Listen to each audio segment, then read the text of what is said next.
Es hora de alabar a Dios. La Iglesia Cristo Nuestra Justicia, ubicada frente a la Escuela Elemental Mora Guerrero, presenta su programa Cristo Nuestra Justicia, con la participación del pastor Marcos Rodríguez y el pastor Alberto Alvarado. Bienaventurados los que tienen hambre y sed de justicia, porque ellos serán saciados. Es hora de alabar a Dios. Es hora de glorificarle. Es hora de decirle te amo. Es hora de invocar su nombre. Y con las manos levantadas te adoramos y... Muy buenas tardes, mis queridos amigos y hermanos que escuchan este programa todos los sábados a esta hora, por aquí por las ondas radiales de Radio Huiza. Esperamos que el Señor pues traiga bendiciones a sus vidas, a sus hogares, y que la palabra de Dios pues pueda calar en el corazón de cada uno de ustedes. Por este medio vamos a presentar a nuestro hermano Marcos Rodríguez, pastor de la Iglesia Cristo Nuestra Justicia. Muy buenas tardes para todos, bienvenidos a su programa, esperando que podamos aprender más de la palabra del Señor. Amén. Y también está mi querida esposa Miti, que nos quiere saludar. Amén. Saludos a todos. Dios les siga bendiciendo. Gracias por estar ahí escuchando Radio Huiza y este programa hecho con mucho amor y dedicación para dar y hablar del Evangelio que es nuestro Salvador Jesucristo. Amén. Queremos por este medio también desearle mucha salud a nuestra hermana Aida y a nuestro hermano Efraín, auspiciadores de este programa, porque son una bendición para nuestra iglesia. Y esperamos en el Señor que se recuperen pronto. Junto a su hermanita, la junto gemelita. A su familia. Sí. Así que no sé si tienes alguien aquí. Bueno, siempre saludamos a todos los radioyentes. Hay un compañero de la Escuela Terciana que siempre dice que escucha programas, se llama Alvin, y su esposa Marta. Así que saludos a ellos. Amén. Y esperamos pues que lo que digamos así sea de bendición y que sea Dios el que nos inspire. Y por esa razón es que vamos entonces a orar para que sea el Espíritu de Dios el que nos inspire, nos llene de bendición y pueda hacer que esta palabra no retorne vacía. Marco. Bien. Amado Padre que estás en los cielos, en esta hora venimos delante de tu presencia, cubierto con la justicia de Jesucristo. Gloria a Dios. Implorándote, Señor, la dirección de tu Santo Espíritu, que seas tú hablando a través de la palabra, y que esta palabra pueda calar en los corazones. Permite, oh Señor, que todo lo que digamos no sea conforme a nuestra sabiduría, sino conforme a la sabiduría de lo alto, que sean tus palabras, tal y como tú las dijiste, y el mensaje que tú quieres presentar. Todo esto te lo pedimos en el nombre de Jesús. Amén. Amén, gloria a Dios. Vamos entonces a proceder con el tema de hoy. Antes de comenzar, recuerden llamar al 787-872-0100 y al 787-872-2040. Allí voy a estar esperando su llamadita. Dios les bendiga. Y de una vez vamos a dar la dirección, Marco, de la iglesia. Nuestra iglesia está ubicada frente a la antigua Escuela Elemental Mora Guerrero, y allí damos culto todos los miércoles de 8 a 9 de la noche y de 10 a 12 los sábados. Y esta semana vamos a tener culto el Viernes Santo también, así que están todos cordialmente invitados para podernos... es un día en el cual nosotros vamos a estar recordando, conmemorando la muerte de nuestro Señor Jesucristo. Amén. Gloria a Dios. Y pues, en torno a este tema es que vamos nosotros a hablar hoy, porque la semana que llaman la Semana Santa, pues nosotros la recordamos todos los días, ¿verdad? Y cada vez que utilizamos estas ondas radiales, cada vez que predicamos en nuestra iglesia, cada vez que escribimos o hablamos acerca del Evangelio, pues recordamos este conmemorar. También cada vez que celebramos la Santa Cena, pues nosotros recordamos la muerte de Cristo. ¿Por qué? Porque esta muerte no es cualquier muerte, significa la redención de nuestros pecados, la entrada triunfal al cielo y el modo en cómo volvemos nosotros, que somos pecadores, a comunicarnos con un Dios que es completamente perfecto. Y eso lo hizo nuestro Señor Jesucristo, porque a través de su obra de redención es que nosotros podemos tener entrada otra vez a ese reino celestial, ¿verdad? Eso es así, y como tú bien dices, toda persona que va a la iglesia, de alguna manera siempre nosotros recordamos lo que fue toda la obra de Jesucristo. Y interesante porque en la Semana Mayor o la Semana Santa nosotros recordamos el acto de la muerte, de la crucifixión, el acto del sepulcro de Jesucristo y la resurrección de Jesucristo. Pero realmente cuando nosotros hablamos del Evangelio, que muy bien tú siempre lo mencionas, tenemos que hablar de todo lo que hizo Jesucristo, de su vida, y por qué esa vida es importante, porque Cristo vino, nació en un pesebre, y vino y tomó carne humana, se hizo como un hombre, ¿no?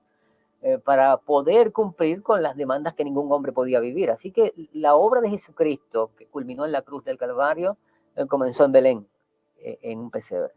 Amén. Vamos entonces a concentrarnos en el tema de hoy, que es la entrada triunfal de Jesucristo a Jerusalén. Y vamos a tratar de entender cuál es el significado espiritual de esta entrada, ¿verdad? Y vamos entonces al capítulo 21 de Mateo, donde se habla específicamente de este tema. Dice la palabra de Dios de esta forma: cuando se acercaron a Jerusalén y llegaron a Betfagé, junto al monte de los olivos, Jesús entonces envió a 2 discípulos, diciéndoles: vayan a la aldea que está enfrente de ustedes, y enseguida encontrarán un asno atado y un pollino con ella. Desátenlo y tráiganlos a mí. Y si alguien les dice algo, digan: el Señor lo necesita, y enseguida los enviará. Y esto sucedió para que se cumpliera lo que fue dicho por medio del profeta, cuando dijo: digan a la hija de Sión, mira, tu rey viene a ti, humilde y montado en un asno y en un pollino, hijo de bestia de carga. Cuando nosotros vemos un escenario como este, pues enseguida uno se pregunta, por lo menos yo me pregunto, ¿cómo es posible que el rey de todo el universo haga esta entrada en un pollino, un asno, ¿verdad?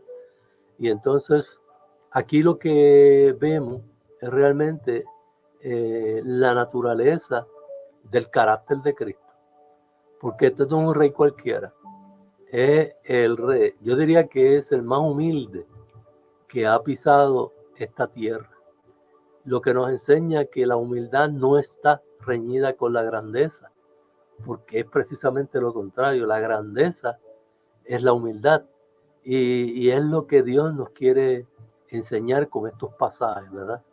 Cuando nosotros vemos al Rey de todo el universo hacer de esta entrada una entrada tan, podríamos decir, pues tan humilde, entonces uno dice, ¿cómo es posible, verdad, que el Rey de todo el universo se haya manifestado de esta forma?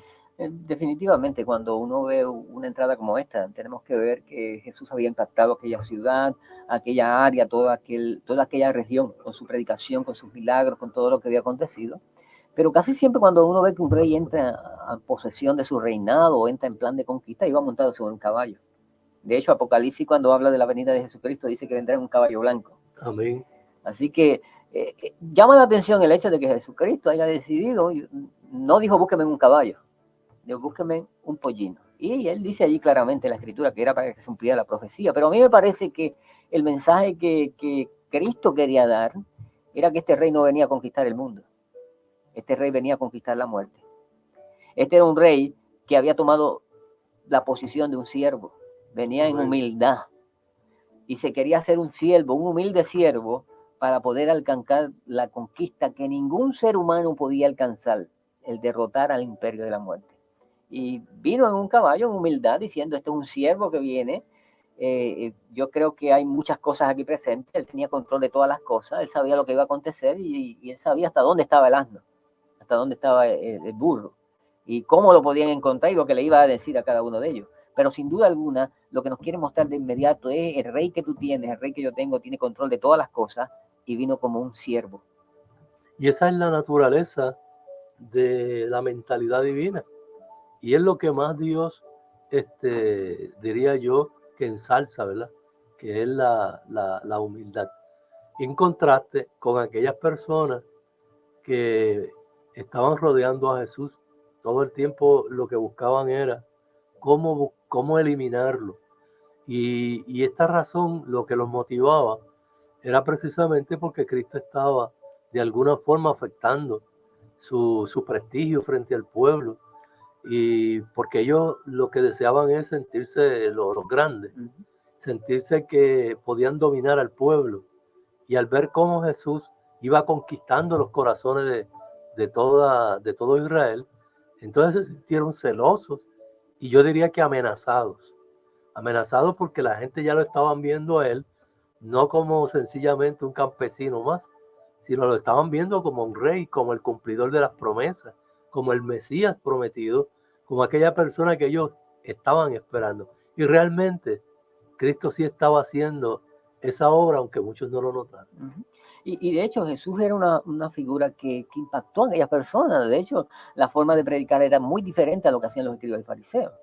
Cuando la Biblia comienza a hablar de la forma en que Jesús predicaba, dice que él predicaba como el que tiene autoridad, o sea, con pleno conocimiento. Exhausía, O sea, él sabía de lo que estaba hablando, él podía hablar con propiedad de eso. Por eso cuando Jesús tomaba la palabra tomaba vida, era una palabra que llegaba a los corazones. Y yo creo que la multitud que estaba siguiendo a Jesús realmente no pudo comprender quién era Jesús. Pero le llamó la atención el hecho de que este hombre tenía una autoridad al hablar, y no solamente eso, hacía milagros potentosos. O sea, tú miras en el capítulo 21, al principio del capítulo 20, habla de dos ciegos que reciben la vista. Acababa de suceder el milagro del ciego que había nacido ciego, acababa de acontecer el milagro de la resurrección de Lázaro, así que todo el mundo estaba maravillado con este hombre. De hecho, la Biblia menciona milagros que fueron cubiertos por todos los evangelios. Por ejemplo, el milagro de los panes y los peces. O sea, este era un líder. Cuando ellos lo veían, este es el que nos puede sacar a nosotros del yugo romano.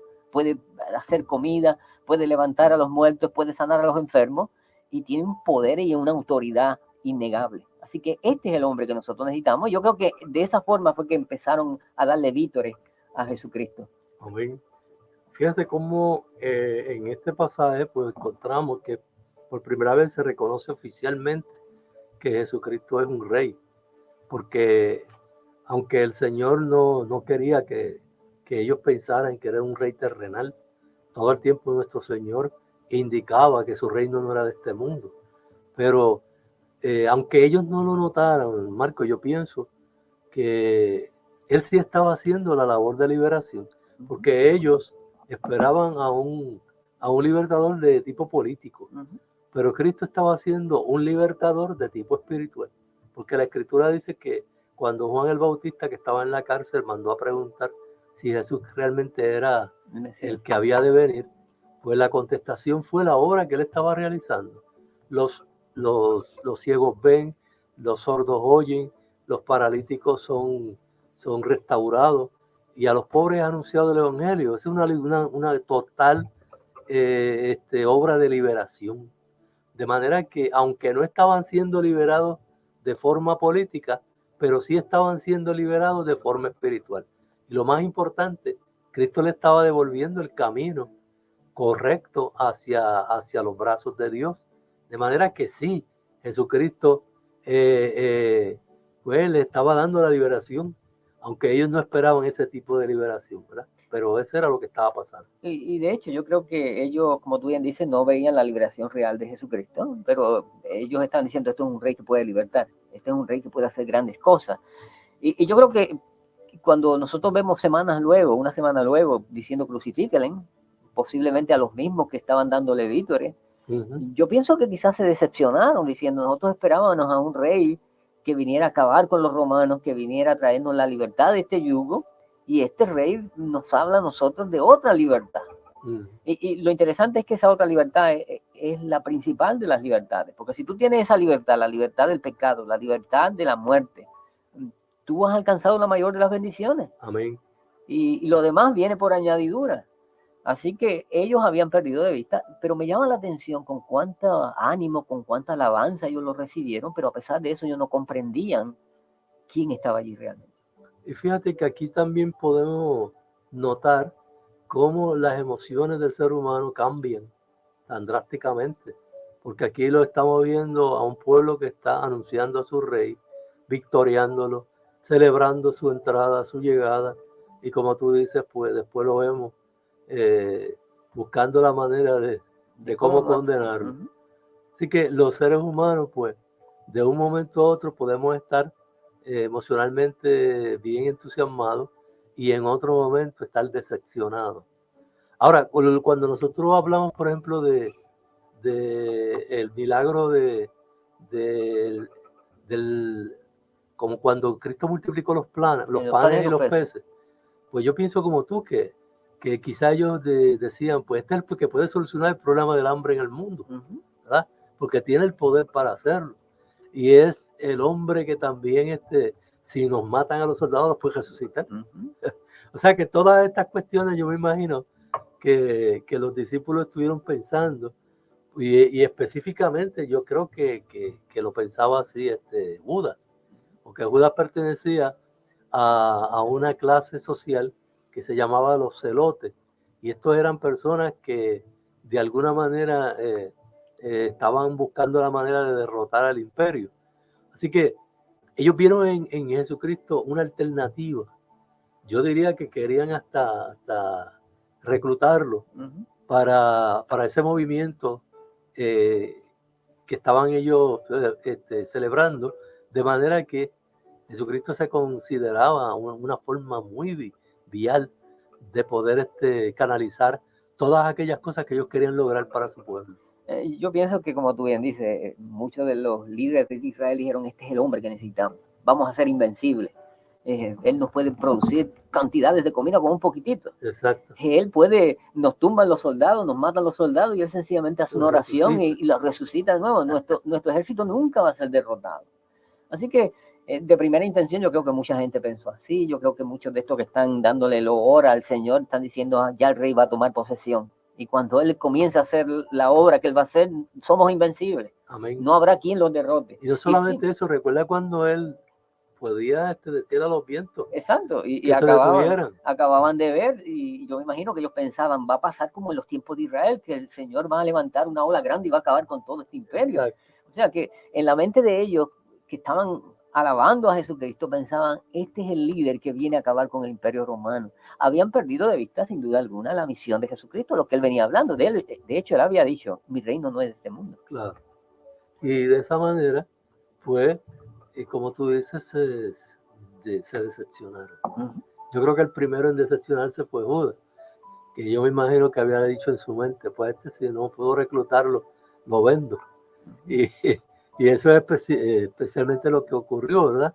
Porque pues las decepciones nos llevan a este tipo de decisiones. Yo creo también que Judas, cuando pues tiró las piezas de plata, pues se dio cuenta del error que había cometido, porque visualizó en su mente las grandes proezas que había hecho Jesucristo en pro y a favor del pueblo. Y yo pienso que Judas también tuvo que haberle pasado por la mente, porque él dijo, he entregado sangre inocente. Él lo dijo. Seguramente le pasó tantos momentos que tuvo que pasar con Jesucristo, tantos momentos buenos. Yo creo que Jesucristo lo trató de una forma muy especial a Judas. Amén. Porque Judas, él sabía lo que había allí. Así que él aprovechó el tiempo de decir, Judas, endereza tu camino. Judas, estás atento a lo que yo estoy diciendo. Que esas palabras calen en tu corazón. El problema era que Judas, a pesar de que la salvación estaba allí, llama la atención la figura de Judas porque estuvo en primera fila, sentado en lo que los jóvenes hoy llamarían VIP, al frente de Jesucristo. Él no tiene excusa de decir, yo no sabía, yo no tuve la oportunidad. Mi hermano, yo creo que este pueblo también había visto esto. Estaba en primera fila. Y Jesucristo había venido diciendo cuál era su plan, cuál era su misión, y era salvar al hombre del pecado. Ellos habían trastocado, y como tú bien dices, yo creo que todas estas personas que iban victoriando, que se dicen que habían alrededor de 2 millones de personas en ese momento, allá en Jerusalén, y que seguramente Jesucristo tenía que ir con miles y miles de personas que estaban victoriándolo. Pero en un momento dado se decepcionaron al ver que Jesucristo, su proyecto no era la liberación de ellos de Roma, sino del pecado. La liberación del pecado. Ujú. Y es algo que tenemos nosotros que entender para hoy en día, porque hay mucha gente dentro de las iglesias, líderes, que lo que quieren es enriquecerse, que lo que quieren es pues, hacer como una especie de reino en este mundo. Y yo creo que cuando una persona se aferra demasiado a este mundo, pues no anhela la venida de Jesucristo. Y cuando nuestro Señor permite el dolor, el sufrimiento, no solamente para la gente del mundo, sino entre los mismos cristianos, porque él mismo había dicho, en el mundo tendréis aflicción, pues para que nosotros podamos entender que no podemos aferrarnos ni agarrarnos de las cosas de este mundo, porque la realidad es que Jesucristo viene pronto a buscar a su iglesia. Y yo creo que si uno está atado a las cosas del mundo, pues no va a querer que esa promesa se cumpla. Y yo creo que eso que tú dices es muy cierto. Todavía hoy en día hay mucha gente que va no por razones de buscar la salvación delante de Jesucristo. Hay muchas personas que ven a Jesucristo como si fuera un mesero divino. Ajá. Que tú le dices, oh Señor, ¿qué tú necesitas? Y te dice, yo necesito dinero. Y dice, yo te voy a prosperar. Y mucha gente va a la iglesia porque te hacen una promesa de prosperidad. Eso es así. Y no es que el Señor no la pueda hacer, pero la más grande de tu prosperidad es tu salvación, es tu vida espiritual. Hay otros que le dicen, no, si tú vienes a mí vas a sanarte. Hay ocasiones en que el Señor utiliza la enfermedad, como en el caso de Lázaro, utilizó la muerte y dice, esta enfermedad no es para muerte, es para la gloria de Dios. Hay ocasiones que Dios puede utilizar cualquier cosa para la gloria. Lo importante es que cuando tú vayas a Cristo, tú vayas por la razón correcta, no porque estás buscando algún beneficio personal. De hecho, la experiencia que nosotros hemos tenido es que casi siempre que una persona va buscando un beneficio especial, cuando lo recibe casi siempre abandona. Lo recibió y se va. Sí, es lo que ocurre con, ¿te acuerdas de los 10 leprosos? Uh-huh. Que vinieron en busca de sanidad para su lepra? ¿Y cuántos llegaron o sea, cuántos volvieron a darle gracias Uno a Jesús? solo. Y eso indica que, Y era un gentil. que a mí me parece que una parte de la humanidad es la que va a venir a los pies de Jesucristo. Los demás 9, el 9%, pues son unos desagradecidos. 90% realmente. El 90%. Pero que son unos desagradecidos que no van a venir a los pies de Jesús. Y tú ves que es la tendencia del ser humano. Alcancé lo que quería, de momento tú dices, ya lo tengo, ¿para qué voy a seguir aquí? De la única manera que tú eres impactado por la figura de Jesucristo es cuando tú vas a buscarlo como Él es realmente. Amén. Tu Salvador, el que te ha introducido en el reino de los cielos y el que ha traído tantas bendiciones a tu vida que son mucho mayores que las que tú puedes tener en este mundo. Fíjate que estas personas, cuando Jesucristo entra a Jerusalén, inmediatamente le hacen como una especie de camino con flores, dice la escritura, con ramas de árboles. Y así era como se recibía a los reyes en la antigüedad. De manera que Jesús sí acepta ese tipo de veneración, de adoración. Lo que no acepta es el que tú lo recibas como un rey de este mundo, porque realmente Él no vino a gobernar a un mundo como este, sino a reinar en el corazón de la persona, a que lo reciban como lo que Él es realmente, el Dios verdadero que hizo el universo y que está en la disposición de ayudarnos a encontrar el camino, porque el camino se perdió con el pecado. Y Jesucristo tenía esa misión, su misión principal y central es la de morir, pagar por nuestros pecados para que nosotros pudiésemos tener la libertad de poder volver a los brazos divinos. Definitivamente. Y a mí me llama la atención el hecho de que dice que todo esto se hizo para que se cumpliese la profecía. Esta profecía que se encuentra en Zacarías capítulo 9, versículo 9, hacían 500 años antes de este momento que se había hablado. O sea, Jesucristo se cuidó mucho de que cada detalle, para que todas aquellas personas que estaban alrededor de él pudieran darse cuenta, allí no estaba un rey más cualquiera, allí estaba la promesa de Dios, allí estaba el Mesías prometido, se había hecho una realidad, la salvación de los hombres había llegado a su culminación. Y él estaba a punto de entrar, y no para entrar a tomar un reinado con mano dura, sino a entregarse por amor a ti, por amor a mí. Amén. Fíjate cómo en el Salmo 24, que a mí me parece un salmo muy inquisitivo, muy especial, porque allí nos muestra realmente la verdadera entrada triunfal. No es la que nosotros le damos a Dios, sino la que Dios le dio a Jesucristo. Porque nos dice la Escritura que en este salmo se pregunta: alcen, oh puertas, sus cabezas, y álcense puertas eternas para que entre el Rey de la Gloria. Desde que Cristo es el Rey de la Gloria. ¿Quién es este Rey de la Gloria?, pregunta el salmista. Y dice: el Señor fuerte y poderoso, el Señor poderoso en batalla. Alcen, oh puertas, sus cabezas, y alce la puerta eterna para que entre el Rey de la Gloria. ¿Quién es este Rey de la Gloria? El Señor de los ejércitos. Él es el Rey de la Gloria. Y yo pienso que, Marco, que cuando volviendo a los intereses de las personas que estaban rodeando a Jesús, pues ellos pensaban en Jesucristo como un Señor de los ejércitos. Ujú. Cuando entraba en batalla, pues cada vez que Jehová entraba en la batalla de ir guiando a Israel, obviamente ganaban, porque es Dios quien estaba dirigiendo esa batalla. Entonces ellos pensaron quizás que Jesucristo era de ese tipo. Ujú. Que era un libertador que venía a enfrentar al yugo romano y que lo iba a traer a la libertad. Sí, porque ellos lo que conocían era a Jehová de los ejércitos. Exacto, yo pienso que le vino a la memoria todos esos grandes, el brazo poderoso de Jehová actuando en medio contra aquellos pueblos. Pero este Pero salmo, ¿qué es lo que se está celebrando aquí realmente? yo creo que aquí lo que se está celebrando es la llegada del gran rey. Y el triunfo. Y el triunfo de ese gran rey que iba camino a alcanzar la victoria de una vez y para siempre. Claro. Y La victoria viene, en la cruz. exacto. Y viene el Salmo 24, que yo creo que es un salmo inspirado por el Espíritu para hablar de la entrada de Jesucristo al reino de los cielos. Cuando Él entró, usted se imagina cuánta alegría, cuánto júbilo. Yo creo que era mucho más que el que Él está recibiendo ahora con esta entrada triunfal. Eran los ángeles recibiendo, era Dios esperando a su Hijo amado y Él diciendo: alcancé la victoria. Y ahora la muerte no tiene control sobre tus hijos.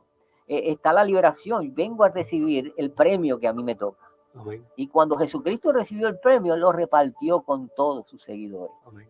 Y ahí nosotros hemos tenido la bendición de ser bendecidos, como dice Efesios, con toda bendición en Cristo Jesús.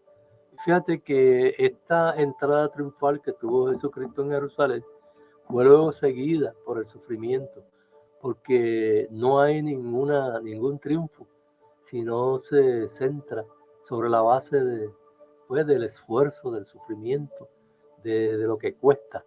Y cuando nosotros hablamos de la gracia, pues realmente la definimos como algo gratis que se nos da. Pero cuando nosotros examinamos lo que realmente costó la salvación nuestra o la entrada al cielo de cada uno de nosotros, pues tenemos que verlo en la totalidad del precio. Y ese precio no fue más o menos ni más ni menos que la sangre de nuestro Señor Jesucristo. Y los sufrimientos, el tormento, los castigos que tuvo que sufrir Jesús para que nosotros pudiésemos conseguir esa preciosa prenda de lo que es la gracia. Y nota, yo me pregunto cómo se tenía que sentir Jesús.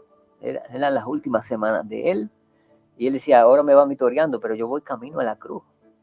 Yo voy camino a la cruz. Yo voy a enfrentar el juicio de Dios.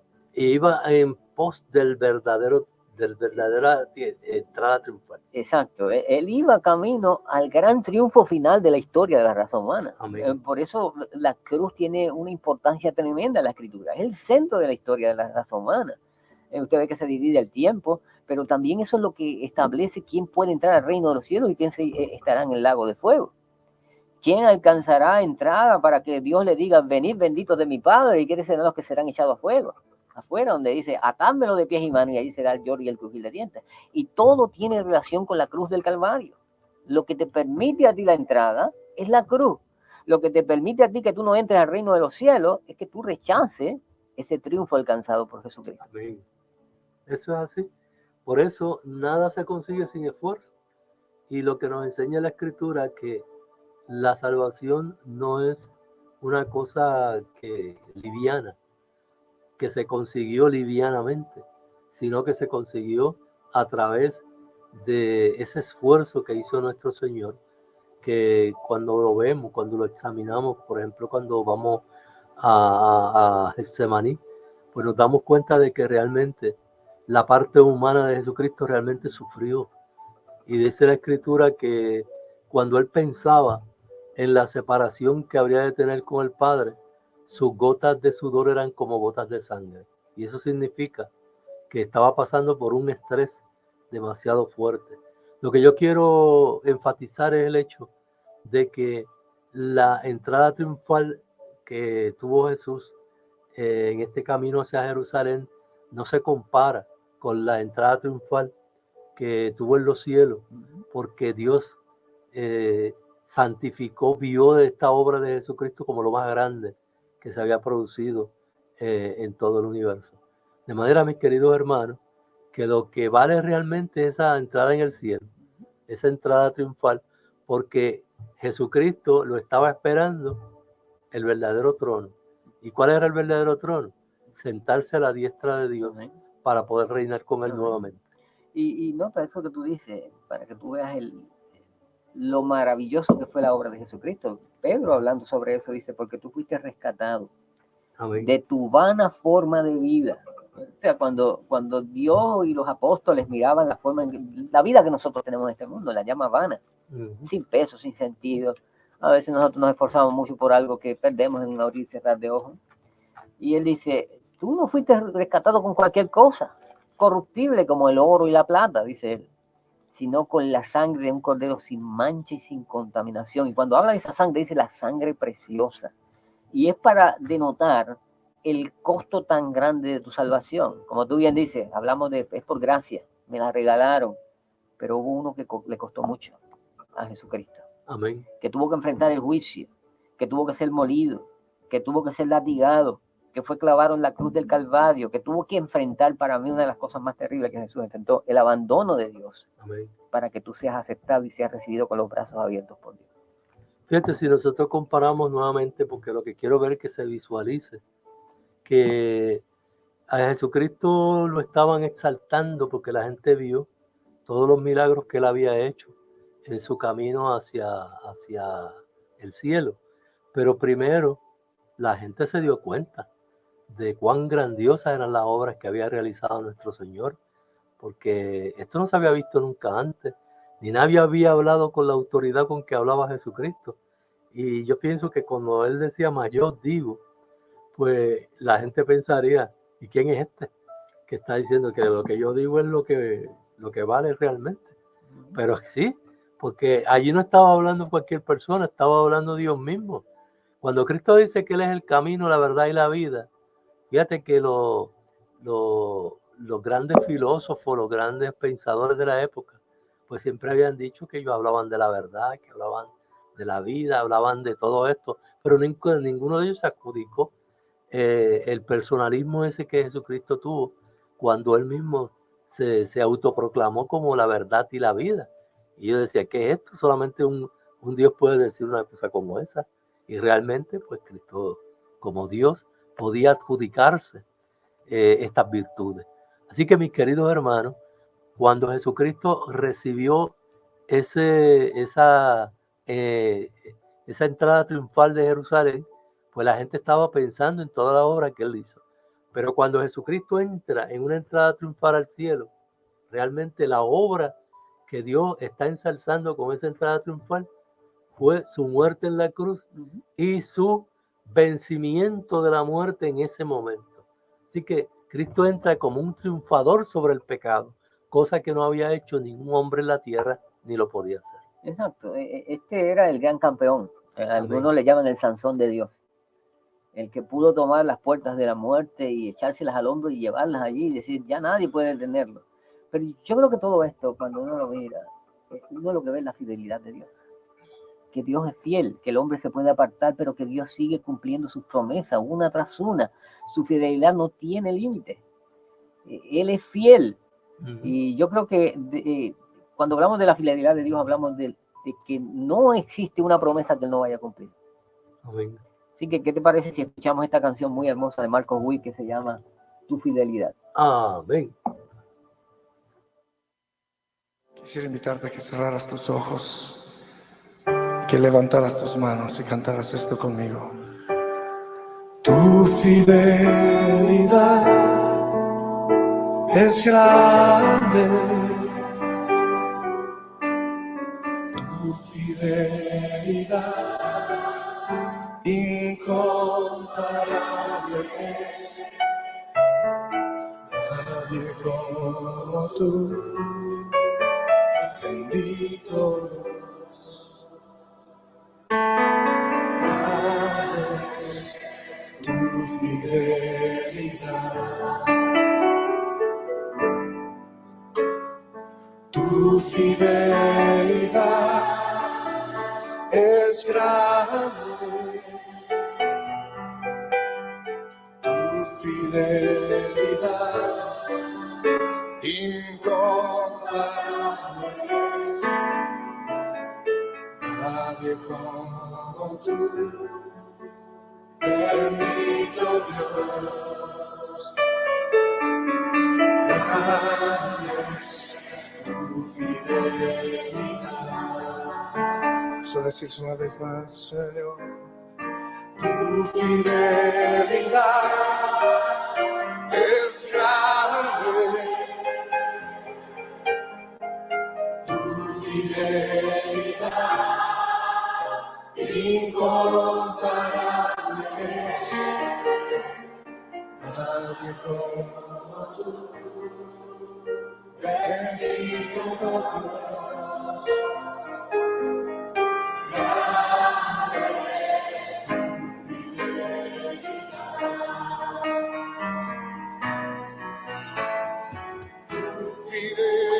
Fidelidad es grande, tu fidelidad incomparable. No hay nadie como tú, bendito Dios. Grande es tu fidelidad. Oh, díselo otra vez al Señor. Tu fidelidad es grande. Tu fidelidad incomparable. No hay nadie como tú. Bendito Dios. Grande es tu fidelidad. Tu fidelidad es grande. Tu fidelidad incomparable. Nadie como tú, bendito Dios. Grande es tu fidelidad. Oh, dice una vez más, tu fidelidad es grande. Tu fidelidad incomparable. No hay nadie como tú, bendito Dios. Grande es tu fidelidad. Grande es tu fidelidad. Grande es tu fidelidad.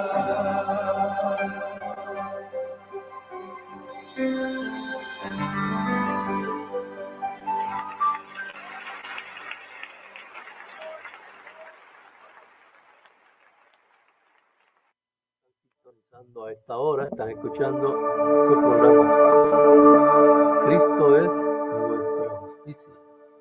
que se transmite todos los sábados a las 3 de la tarde por esta cadena que se llama Radio Huiza. Así que, mi querido hermano, el tema de hoy, en consono con lo que llamamos la Semana Mayor o la Semana Santa, estamos hablando del primer día de esta semana que se llama el Domingo de Ramos, que va a ser bien contradictorio con el último día de la semana, ¿verdad? Donde se conmemora. Aquí estábamos celebrando Y luego el Domingo de Ramos y luego conmemoramos la muerte de nuestro Señor Jesucristo. Y así como yo veo un paralelismo entre el Génesis al principio y el Génesis al final. Porque el Génesis al principio está hablando de todo lo que Dios creó que era bueno. Y a lo último dice que José fue sepultado. O sea, una cosa contradictoria, ¿verdad? Primero vemos el crecimiento, la obra de nuestro Señor, todo era bueno, todo era fantástico, y después el Génesis termina con la muerte de José. Definitivamente yo pienso que Dios quería mostrar el gran error de Adán, dónde nos había llevado la decisión de Adán, de, como tú dices, el mundo bueno, el mundo donde no existía la muerte, donde no había pecado, donde todo era armonía con Dios, donde el hombre se gozaba en tener una relación personal con Dios. Y de momento usted empieza a ver los problemas que empiezan a surgir. Caín mata a su hermano Abel, empieza a surgir los problemas con Abraham, empieza a surgir los problemas con Noé, empieza la misma ciudadanía. Los mismos seres humanos empiezan a apartarse de Dios, a tal punto que Dios miró y dijo, veo que el corazón de los hombres de continuo hacia el mal. Y para dar de alguna forma una figura clara, dice, y terminó José muerto, como diciendo, este es el resultado. Y yo creo que Dios lo hace para que aquella gente de aquella época y nosotros pudiéramos entender lo grande de la salvación que Dios hizo en Jesucristo. Pero fíjate que en medio de toda esa catástrofe que trajo el pecado, siempre estaba la luz de la promesa. O sea, porque desde el principio Dios nos prometió que las cosas se iban a restaurar. A pesar de todo el sufrimiento que hemos tenido a través de los siglos, pero siempre la promesa ha estado ahí, latente, hasta que se cumple con la llegada de Dios mismo a este mundo en la persona de Jesucristo. Y ahí vemos el triunfo, ¿verdad? El triunfo de la humanidad en la persona de Jesucristo. Y yo creo, viendo lo que tú dices, ¿verdad? Que cuando el hombre cayó en pecado, estaba asustado, esperando el veredicto de Dios, y el veredicto que le dio Dios era terrible. Pero en medio de eso, Dios levanta una voz de triunfo. Amén. Pero viene un Salvador, pero viene un campeón. Y no es casualidad que cuando Jesucristo nació dice que hubo júbilo en el cielo. Exacto. Que hubo alegría, que había fiesta, que los ángeles salieron a celebrar. Era celebrando el comienzo del triunfo, porque Dios había cumplido su promesa. Y después, cuando Jesucristo asciende al cielo, pues vemos que ahora otra vez la alegría en el cielo. La alegría. Y yo creo que esta de forma definitiva alcanzó el triunfo. Ha sido derrotado lo que acababa con los seres humanos. Y yo creo que esto se manifestó también el gran amor de Dios. No era una historia, era la realidad de que Dios era realmente amor. Amén. Fíjate, Marco, hay un texto muy explícito en el libro de los Hebreos, capítulo 1, cuando dice que Cristo es el resplandor de la gloria de Dios y la expresión exacta de su naturaleza, y sostiene todas las cosas por la palabra de su poder. Cuando yo leo esto, inmediatamente me remonto a las palabras propias de nuestro Señor, cuando Él decía, yo y el Padre uno somos. Y entonces, cuando Felipe le pregunta, muéstranos al Padre y no basta. Y Jesús dice, pues, el que me ha visto a mí, ha visto al Padre. Y lo que Cristo quiso decir fue, como yo soy, la obra que yo he realizado, la forma en que he tratado a la gente, la forma en cómo he perdonado a los pecadores, así es el Padre. Entonces, esa configuración que hay entre Padre e Hijo, pues nos remonta a nosotros a estas expresiones que hace Hebreo aquí en este capítulo 1, cuando dice que Él es el resplandor de su gloria. Está diciendo Él como fue Cristo, así es Dios. Entonces dice, y la expresión exacta de su naturaleza. Y una de las cosas que más destaca la Escritura, como vimos al principio, fue esa humildad. Yo digo que esa es la característica más importante de nuestro Dios, porque yo creo que que en medio de toda esa humildad está la profundidad.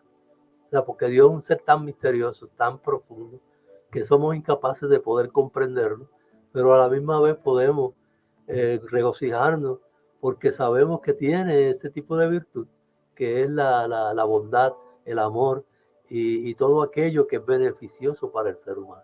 Y esas palabras de Jesús vinieron muy atrás a la época, ¿no? Porque por un lado estaban los escribas y fariseos hablando de cómo era Dios, y hablaban de un Dios tirano, de un Dios que estaba pendiente a los errores tuyos para castigarte. Y yo creo que Jesucristo era como si quisiera presentando el retrato correcto de Dios. Exacto, una visión nueva. Una visión, el Dios que los escribas y fariseos les han presentado no es el Dios, no es el Padre que yo vengo a presentarle, no es el que yo tengo conocimiento de cómo es. Y él entonces empieza a decir, mira, tú ves que yo pongo mi mano sobre los leprosos, Dios se goza en eso, Dios está conmigo, es Dios que quiere que los leprosos alcancen sanidad. Amén. Tú ves que yo he perdonado a esta mujer pecadora, es Dios que quiere darle perdón, es Dios que quiere su restauración, es Dios que la quiere introducir en el reino. Y así él fue trabajando todas las parábolas, no era otra cosa que presentarnos al Padre, el Hijo pródigo. Es la presentación del Dios de los cielos, como él se interesa por aquellos caídos, porque su intención es recogerlo en su casa nuevamente. Amén. Y eso es lo que Jesucristo viene planteando. Pero para que eso se hiciera una realidad, eso tenía que pasar por esta semana difícil, de la entrada triunfal, del arresto, de la crucifixión y de su resurrección y ascensión a los cielos.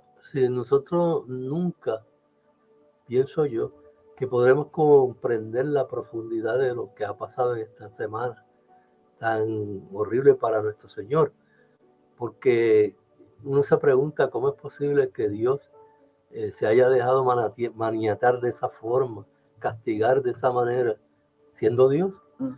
Y la Escritura nos dice aquí, siguiendo el texto de Hebreos 1, capítulo, versículo 3, dice, después de llevar a cabo la purificación de los pecados, el Hijo se sentó a la diestra de la majestad en la altura. Y eso me parece a mí que es el final de toda esta epopeya, porque fíjate cómo Cristo dice que Él es el alfa y el omega. O sea, el principio, pues hubo todo bueno, todo era grandioso, y al final va a terminar así. Todo va a volver a los brazos de Dios, todo va a volver a ser glorioso. Allí vamos a estar sin ningún tipo de pecado, sin dolor, sin ninguna forma que nos pueda de alguna manera apartar de nuestro Dios. Así que mi querido hermano, Dios hizo que todo fuera bueno y al final va a lograr que también todo sea bueno. Y en medio de eso, fíjate, es como si Jesucristo fuera el que nos lleva hacia esa transición, porque el ser humano lo que ha hecho es sufrir todo el tiempo.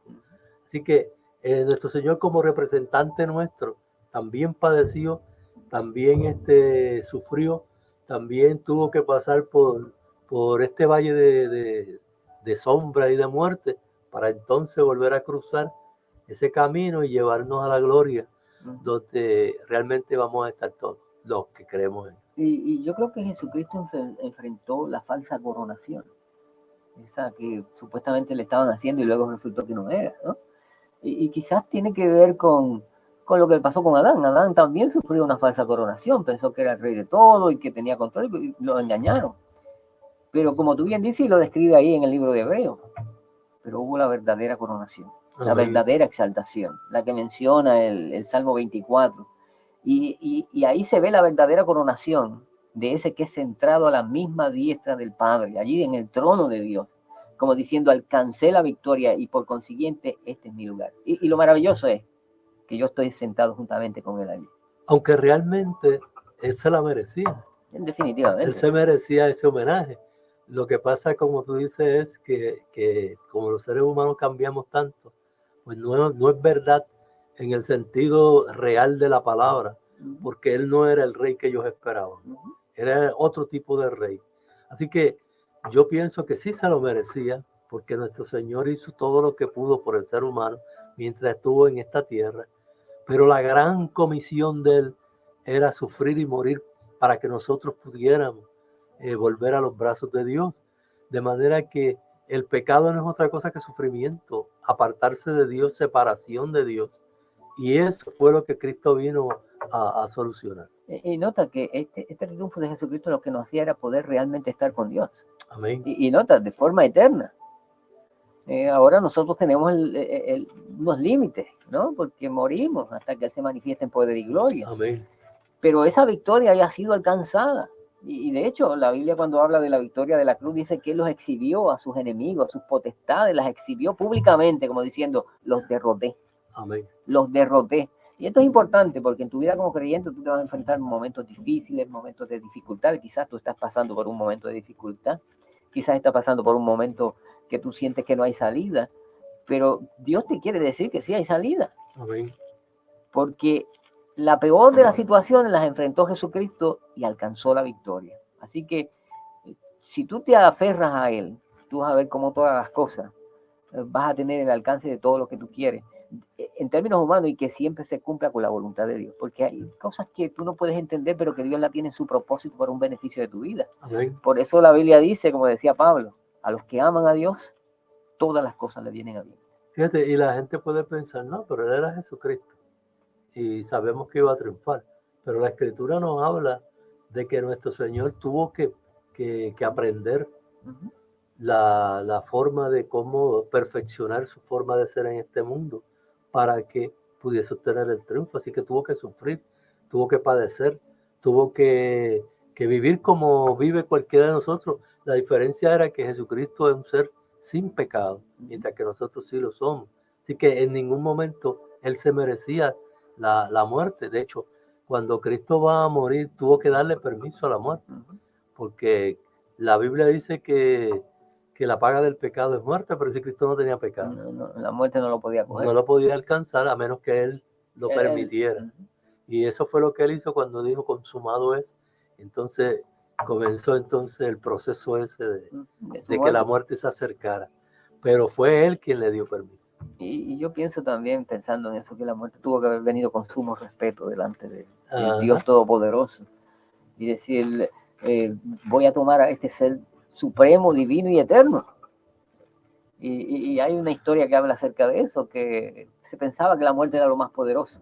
Hasta que él mismo dijo, yo pensaba, hasta que un día cogí un hombre y lo llevé a la cruz, y lo llevé a la tumba y lo tuve tres días, y al tercer día se levantó. Amén. Fuerte es Jesucristo, que alcanzó la victoria por ti, por mí, y por eso nosotros tenemos entrada en el cielo. Gloria a Dios. Fíjate, Marco, yo no quiero que se nos pase por alto en esta exposición que estamos haciendo acerca del Domingo de Ramos, la actitud de Jesucristo, porque el apóstol Pablo está consciente de la grandeza de Dios y la grandeza de la humildad de Dios. Y es algo que los seres humanos como que no comprendemos, porque de dónde viene todo el bullying, el machismo y todas esas cosas que afronta el ser humano hoy en día. Entonces eso viene del creerse superior. Y la Escritura dice aquí en Filipenses capítulo 2, y quisiera leerlo porque realmente son expresiones fantásticas. Pablo dice, por tanto, si hay algún estímulo en Cristo, si hay algún consuelo de amor, si hay alguna comunión del Espíritu, si algún afecto y compasión, hagan completo mi gozo, siendo del mismo sentir, que es lo que se puede definir como el mismo espíritu, conservando el mismo amor, unidos en espíritu, dedicados a un mismo propósito. No haga nada por egoísmo o por vanagloria, sino que con actitud humilde cada uno de ustedes considera al otro como más importante que a sí mismo. Y lo más extraordinario para mí de este capítulo es cuando dice, haya pues en ustedes la misma actitud, el mismo pensar, el mismo espíritu que hubo en Cristo Jesús, el cual, aunque existía en forma de Dios, no consideró el ser igual a Dios como algo a que aferrarse, sino que se despojó a sí mismo, tomando forma de siervo, haciéndose semejante a los hombres, y hallándose en forma de hombre, se humilló él mismo, haciéndose obediente hasta la muerte y muerte de cruz. De manera que, mi querido hermano, este es el Dios nuestro. Este es el Dios que nos presenta la vida. Y yo creo que ese es el Jesús que fue montado en el pollino, el humilde. Amén. El que no fue como un rey a reclamar un imperio, sino a derrotar el imperio de la muerte. Y realmente lo que Dios desea es tu corazón.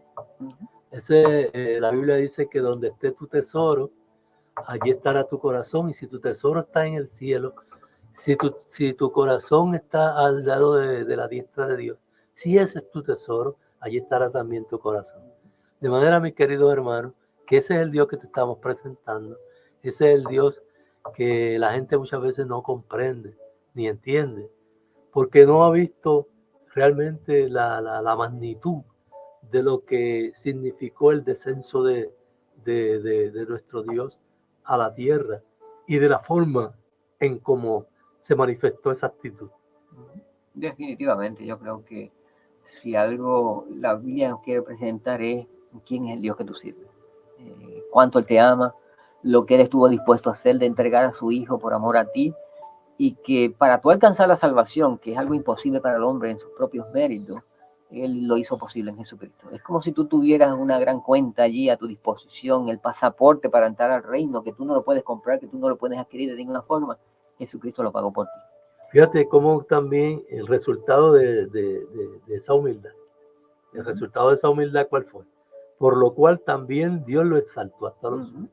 Si nosotros adoptamos una actitud de humildad frente a Dios, reconociendo que somos pecadores, que no podemos alcanzarlo sin Él, la entrada al cielo, porque mucha gente piensa que por sus obras lo puede lograr.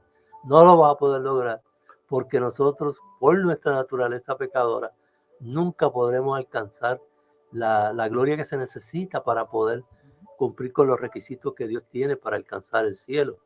Pero tú con toda humildad de corazón dices, soy pecador, Señor, me entrego a ti, y haces lo mismo que hizo el publicano cuando dijo, Señor, sé propicio a mí que yo soy un pecador. Entonces con esa actitud, que es la misma actitud que tuvo Cristo, es que Dios entonces nos exalta. Y dice la Escritura que el humilde será exaltado y el que se exalta será humillado. Así que esa es la alternativa que tenemos frente a lo que Dios nos propone. Así que aférrate a la obra de Jesucristo y serás salvo, así lo dice la Escritura. Amén. Vamos entonces a orar por aquellas personas que escucharon este programa, que no tuvieron pues el deseo de llamarnos, pero que sí tuvieron el deseo de escuchar. Así que Dios les bendiga, les guarde, y vamos a orar.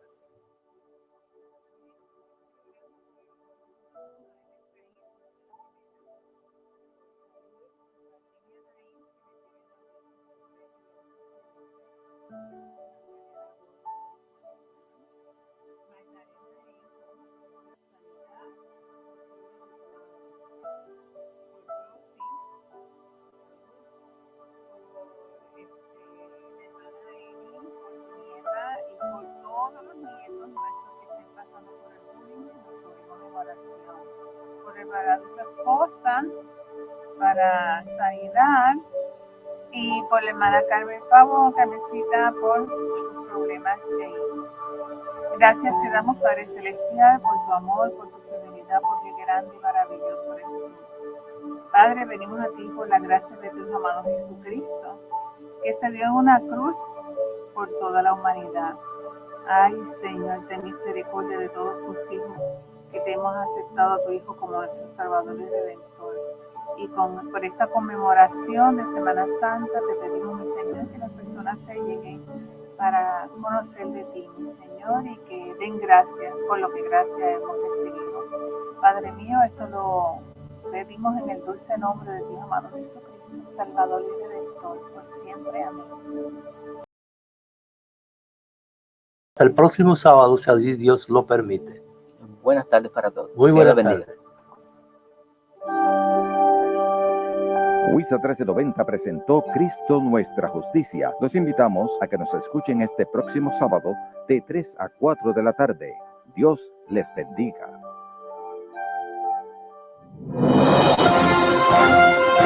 Las expresiones vertidas en el programa que finalizó no necesariamente